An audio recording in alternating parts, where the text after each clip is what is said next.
Good morning students. आज मैं आप लोगों को आइगन वैल्यू प्रॉब्लम संबंधी चर्चा करूंगा। पिछले क्लास में हम लोगों ने आइगन वैल्यू और आइगन वेक्टर्स के बारे में डेफिनेशंस दिए थे, कुछ इलस्ट्रेशन भी हुए थे। आज हम लोग कुछ एनालिटिकल डिस्कशन इसका करेंगे। तो अब वापस हम लोग आए today's discussion on eigen value problem.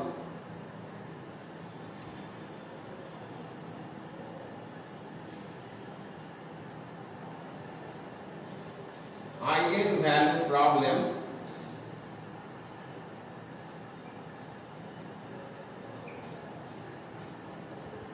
क्या है और इसके लीनियर अलजेब्रा के एप्लीकेशंस में विविध अनुप्रयोग हुए हैं और इसके बारे में हम लोग इसके माध्यम से ज्ञान प्राप्त करेंगे और इससे जुड़ी हुए कुछ इंपॉर्टेंट डिडक्शंस भी देखेंगे। तो वापस हम लोग आइगन वैल्यू प्रॉब्लम के संबंध में चर्चा करें। Let A be a n-row square matrix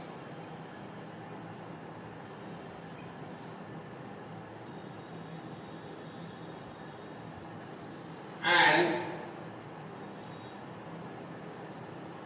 X be a column vector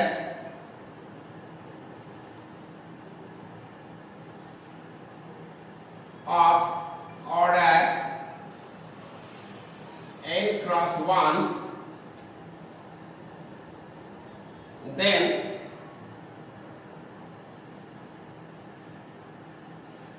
the eigenvalue problem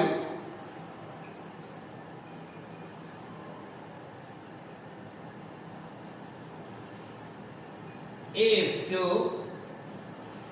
seek the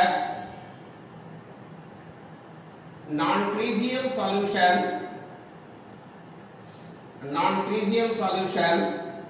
to the system of equations, to the system of matrix equation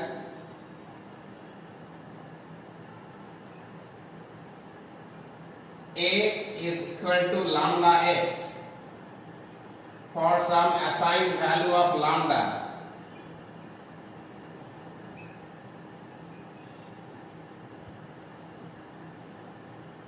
On last occasion we had discussed that such lambda which satisfies this equation is called eigenvalue and any non-zero x satisfying this matrix equation is called eigenvector.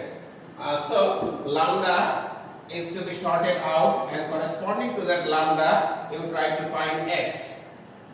तो हम लोग का उद्देश्य है इस equation का solution और solution के माध्यम से पहले लैम्डा को ज्ञात करना और उस लैम्डा के कॉरेस्पॉन्डिंग x यानी वेक्टर को निकालना। तो हम लोग इस गतिविधि को हम लोग आइगन वैल्यू प्रॉब्लम की संज्ञा देंगे। तो हम लोग शुरू करें। Assign value of lambda, remember lambda being the eigenvalue or characteristic value and capital X designated as or termed as eigenvector या characteristic vector. तो how to solve this matrix equation is our task. हम लोग इस काम को भी संपादित करेंगे। हम लोगों के पास ये मैट्रिक्स इक्वेशन है, it is n road square matrix. So rewriting x is equal to lambda x, rewriting the equation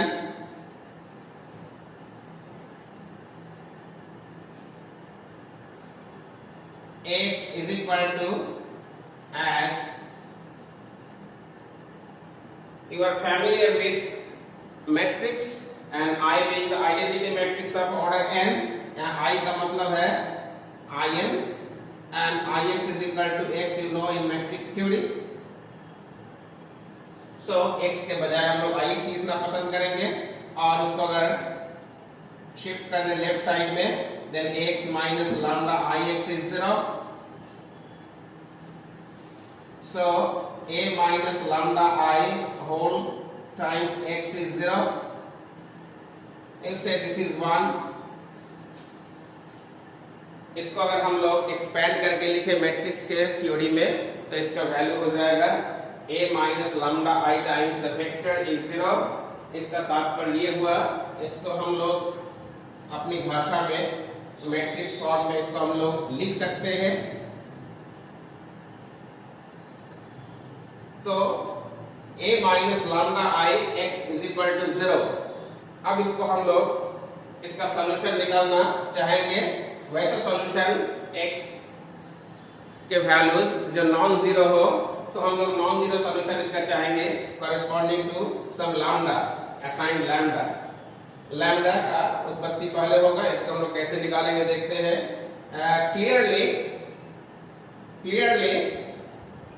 x is equal to 0 happens to be an immediate solution to 1, happens to be an immediate solution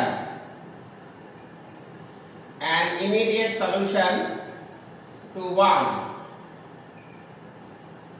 But remember, this solution is not of much academic interest right now because it is called a trivial solution which is always there without any hindrance. So x is equal to 0 is the immediate solution called the trivial solution,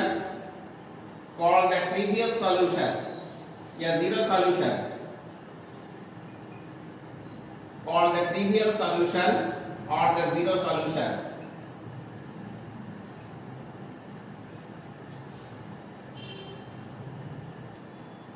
But what we require is the non-zero solution to 1. But we require non-zero solution to 1. हम लोग को non-zero vector find करना है और ऐसे ही non-zero vector जितने भी vectors होंगे कैपिटल X, इसके कंपोनेंट्स क्या होंगे. X is a n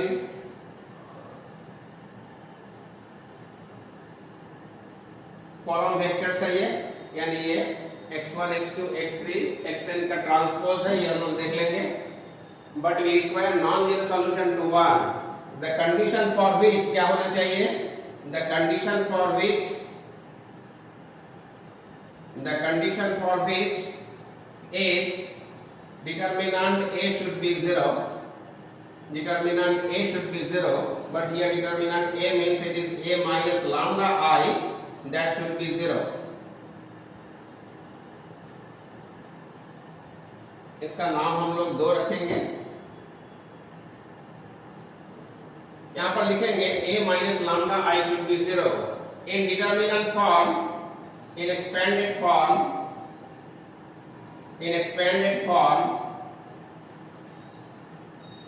if a is equal to aij of the order n by n and x is the column matrix given by x1 x2 x3 up to xn, it is a column matrix, so it is transpose of the row matrix easily. Then अगर हम लोग इसको a minus lambda times I is equal to 0 कर दें, and here x is this matrix and lambda is a scalar, I is the unit matrix, तब a minus lambda I का value क्या हो जाएगा. Then a is equal to a11 minus lambda, rest are a12 a13 down a1n. इस तरह से a21 a22 minus lambda, a23 down a2n, a31 a32 a33 minus lambda. चूंकि diagonal element से lambda subtract हो जाएंगे, बाकी सारे एंट्रीज 0 हैं आइडेंटिटी मैट्रिक्स में, तो हमारे पास बाकी सारे रोज के एलिमेंट्स हैम्पर नहीं होंगे. and last element will be ANN minus lambda. ये डिटर्मिनेंट क्या हो जाना चाहिए, वैनिश कर जाना चाहिए. ये डिटर्मिनेंट वैनिश करने से एक लैम्डा के पॉलिनोमियल के रूप में उभर कर आ रहा है, इसका हम लोग मूल्यांकन करेंगे. That should be equal to 0. अब इस इक्वेशन को अगर हम लोग पढ़ेंगे तो देखेंगे ये लैम्डा में एक nth डिग्री का इक्वेशन है और any equation of nth degree must fetch n roots, real और कॉम्प्लेक्स. तो स्टूडेंट्स यहाँ हम लोग इसके एंट्रीज अगर रियल है, रियल मैट्रिक्स है, तो इसके रूट्स भी रियल होने चाहिए. अगर इसके नॉन रियल रूट्स है अर्थात फील्ड अगर हमारा कॉम्प्लेक्स का अगर होगा तो कॉम्प्लेक्स रूट्स भी हमारे पास इंक्लूसिव होंगे. लेकिन अगर रियल मैट्रिक्स है तो इसके रूट्स रियल ही होंगे क्योंकि इससे कॉरेस्पॉन्डिंग हमको आइगन वेक्टर्स भी रियल मिलेंगे. तो यहाँ से हम लोगों को रियल वैल्यूज निकालने हैं, कितने रियल वैल्यूज मिल रहे हैं. तो देखेंगे इसका सॉल्यूशन क्या होता है. अब इस इक्वेशन को, इस डिटरमिनेंट रूपी इक्वेशन को हम लोग क्या कहेंगे, दिस इक्वेशन, इसका नाम अगर हम लोग 3 दे देते हैं. This equation is called characteristic equation. This equation is called characteristic equation और secular equation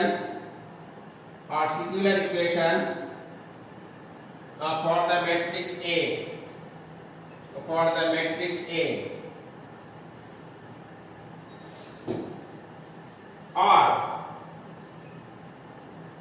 And the polynomial A minus lambda I, ये इक्वेशन है और इसको इक्वेशन को अगर हम लोग इस साइड को अगर डिलीट कर दे तो ये पॉलिनोमियल होगा लैम्डा में. इज कॉल्ड डिनोटेड बाय से f lambda, denoted by f lambda is called characteristic polynomial for A, is called characteristic polynomial or secular polynomial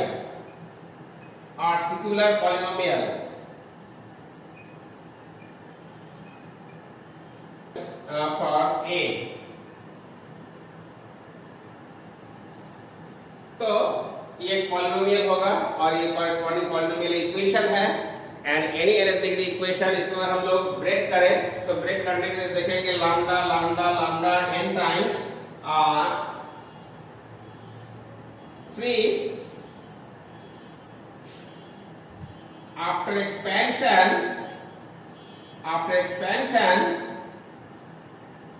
assumes the form. इसको अगर तोड़ेंगे, एक्सपेंड करेंगे तो ये इस फॉर्म का एक डिटरमिनेंट पैदा होगा. Lambda will gets multiplied by n times, so it is minus lambda to the power n plus some constants of this format times lambda minus lambda times n minus 1, b2 minus lambda times n minus 2, where b1 b2 are some specific constants जो आपको तोड़ने के पश्चात प्राप्त होगा, और plus bn minus 1 times minus lambda plus bn. और ये जो तोड़ेंगे, तोड़ने के बाद कुछ कोएफिशिएंट्स भी जाहिर होंगे, जाहिर रूप से निकलेंगे और इसका इक्वेट करेंगे हम लोग 0 से. तो इसको तोड़ने से बहुत सारे कांस्टेंट्स होंगे, उसको हम लोग सम अप करके ब्रीच करके अभी डेफिनेट कांस्टेंट b1 b2 के रूप में लिख रहे हैं. तो यहाँ से हम लोगों के पास theory of equation का right is some equation in lambda of nth degree, it will fetch exactly n roots. इसके पास exactly n roots होंगे, रियल और कॉम्प्लेक्स. तो हमारे पास देखेंगे इसमें से कितने रूट्स इसके निकल रहे हैं. It is a nth degree equation in lambda. Let lambda 1, lambda 2, lambda 3 down, lambda n be its roots. तो हमारे पास सम ऑफ रूट्स क्या हो जाएंगे स्टूडेंट्स? सम ऑफ रूट्स कितने हो जाएंगे? सम ऑफ रूट्स के बारे में हम लोग ज्ञान प्राप्त कर सकते हैं. Sum of roots is b1. तो sum of roots I is equal to 1 to n is equal to minus b by a, so it is b1.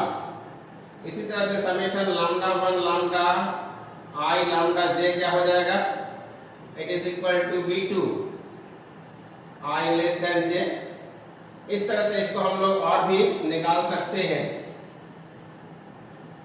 आगे भी इसको हम लोग गति दे सकते हैं, एंड लास्ट में lambda I lambda J lambda 1 lambda 2 lambda 3 up to कहां तक lambda n is equal to bn हो जाएगा।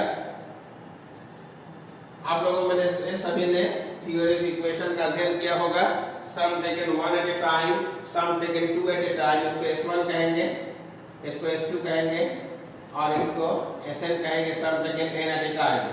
तो इसका वैल्यू हम लोग निकाल सकते हैं और इसके करस्पॉन्डिंग हम लोग लैम्डा का संचार कर सकते हैं, लैम्डा को सेपरेटली निकाल के इन इक्वेशंस की मदद से हम लोग निकाल सकते हैं।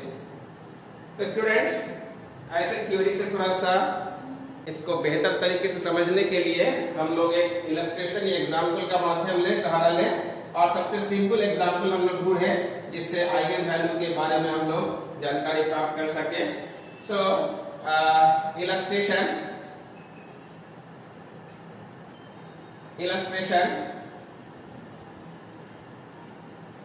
consider a second order matrix, consider a general second order matrix,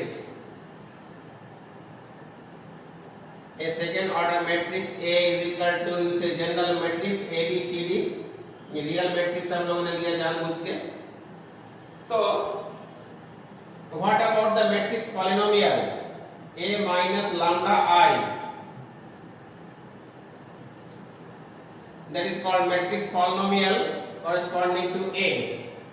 So our assertion is matrix polynomial of A, या matrix polynomial for A,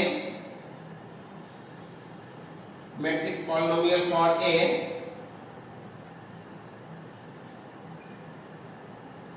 f lambda is कितना हो जाएगा, a में से हम लोग को लैम्डा हटा देना है i टाइम्स, इसका मतलब डायगोनल एलिमेंट्स लैम्डा से सब्ट्रैक्ट हो जाएंगे और बाकी एलिमेंट्स 0 से सब्ट्रैक्ट होंगे, तो that is b and unaffected c and d में से लैम्डा सब्ट्रैक्ट हो जाएगा।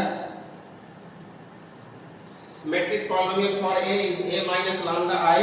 तो अब इसका कैरेक्टरिस्टिक इक्वेशन क्या हो जाएगा, characteristic equation is f lambda is equal to 0, f lambda is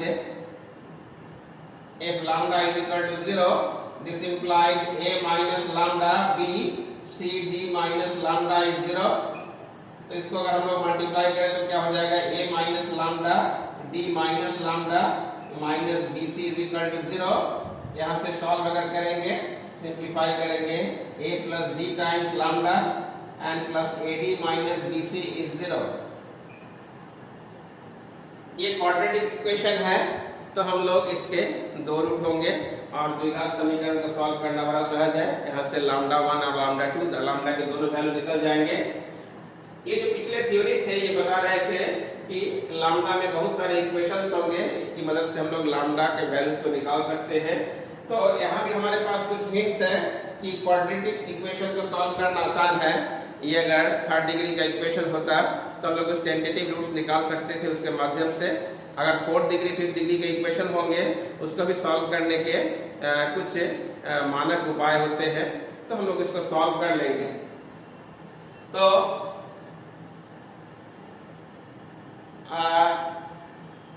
कुछ जो टेक्निक्स है वो जीरो मेथड फाइंडिंग रूट्स, ये सब कुछ टेक्निक्स है जिसके जरिए हम कुछ टेंटेटिव रियल रूट्स निकालने का प्रयास करते हैं और ऐसे इक्वेशन को हम लोग सॉल्व कर लेते हैं।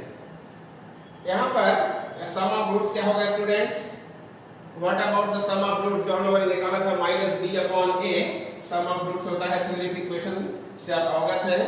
व्हाट अबाउट द लेट, अब ये क्वाड्रेटिक इक्वेशन के रूट्स अगर लैम्डा 1 और लैम्डा 2 हैं, let lambda 1 lambda 2 be its roots,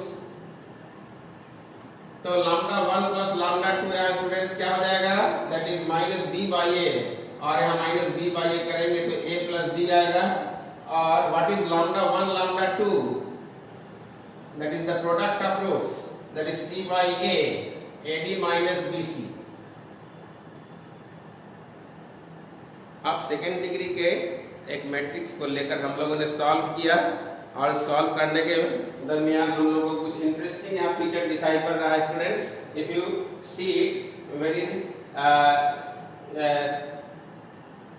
see it in this way, that what is a plus d? A plus d is nothing but it is the sum of the diagonal elements, और sum of the diagonal elements किसी matrix के को हम लोग trace of a कहते हैं। so sum of the eigen values, इसके दो आइगन वैल्यू हैं लैम्डा 1 और लैम्डा 2, इसके दो रूट्स हो गए और दोनों रूट्स को हम लोग उसके आइगन वैल्यू कहेंगे। तो लैम्डा 1 और लैम्डा 2 का एडिशन किसके बराबर हो रहा है? इसके डायगोनल एलिमेंट्स के एडिशन के बराबर। इस तरह से lambda 1 lambda 2 that is A D minus B C. A D minus B C actually क्या है? वो डिटरमिनेंट ए दिखाई पड़ रहा है। इसका डिटरमिनेंट जो वैल्यू होगा that is A D minus B C. इसका मतलब हमारे पास इसको लिख सकते हैं, ये जो इक्वेशन है इक्वेशन 4, तो therefore 4 can be written as 4 reduces to equation 4 reduces to lambda square minus ये जो a plus b फैक्टर दिखाई पड़ रहा है, this is nothing but trace of a, this times lambda n plus determinant a, this is equal to 0. This is the most beautiful part of having the luxury of eigen value connected by this arithmetic. तो आज हम लोग देख रहे हैं कि second order matrix को हम लोगों ने जब टेकअप किया तो हमारे पास एक इंटरेस्टिंग फीचर आया। इस तरह से फीचर आप अमूमन हायर ऑर्डर में भी देखेंगे, जैसे थर्ड ऑर्डर मैट्रिक्स में भी देखेंगे। ये जो sum of algebraic sum of eigen values वो एक्चुअली ट्रेस के बराबर होगा सम ऑफ डायगोनल एलिमेंट्स के बराबर, और उसके जो कांस्टेंट होंगे उसका जो कांस्टेंट पार्ट होगा that is independent of lambda. पिछले थ्योरी में जिसको हम लोग bn कह रहे थे, there is a product of eigen values, वो एक्चुअली उसके डिटरमिनेंट वैल्यू के बराबर हो जाएगा। और सम और प्रोडक्ट अगर पता है तो हम लोग उस टेंटेटिव गेस करके हीट एंड ट्रायल से रूट्स के बारे में जानकारी प्राप्त कर लेंगे, और वही रूट्स एक्चुअली लैम्डा आई होंगे। तो आज बेशक हम लोगों ने मैट्रिक्स फॉर्मेशन के तहत आइगन वैल्यू प्रॉब्लम को सॉल्व करने का हम लोगों ने प्रयास किया। इसके माध्यम से कुछ एग्जाम्पल्स अगले वीडियो लेक्चर में हम लोग देखेंगे। Thank you for watching the video.